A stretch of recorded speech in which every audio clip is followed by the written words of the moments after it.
call to get Jews into the pews is a woefully incomplete maxim when assessing how best to urgently safeguard the American Jewish future. Because if Jews don't feel safe in those pews, they'll simply cease to attend.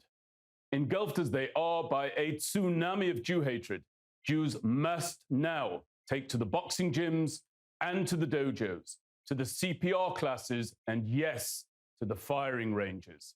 They must rapidly morph into trained, capable, and formidable protectors of their cherished way of life, not as militants, but as defenders. American Jewish leaders ought to be imploring their congregants to occasionally leave the pews in order to personally protect their institutions. What I'm about to share is a response to, not a generator of, horrific plans that are already being hatched by those who hate Jews to murder Jews using firearms that are in ready supply. And if you doubt that, I invite you to check the online chat rooms. After the October 7th failure, in Israel, we turned inward for protection.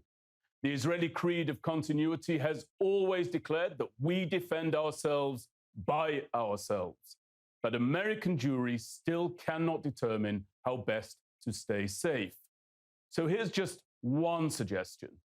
Still now today, when I approach synagogue entrances in the US, I'm greeted by a guard, a hired gun, if you will.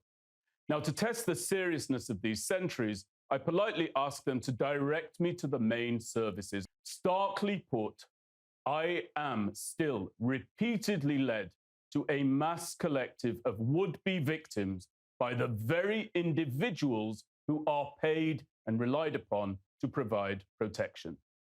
Now, this practice of not just synagogues, but American Jewish establishments writ large, of outsourcing their security to a third party must be ended.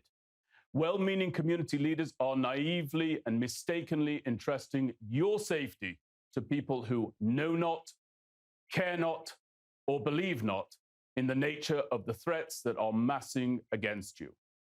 Roughly equivalent to this would be for Israelis to ask the United Nations to dispatch peacekeeping forces to come to our aid on October 8th, and then actually foolishly expect them to do so.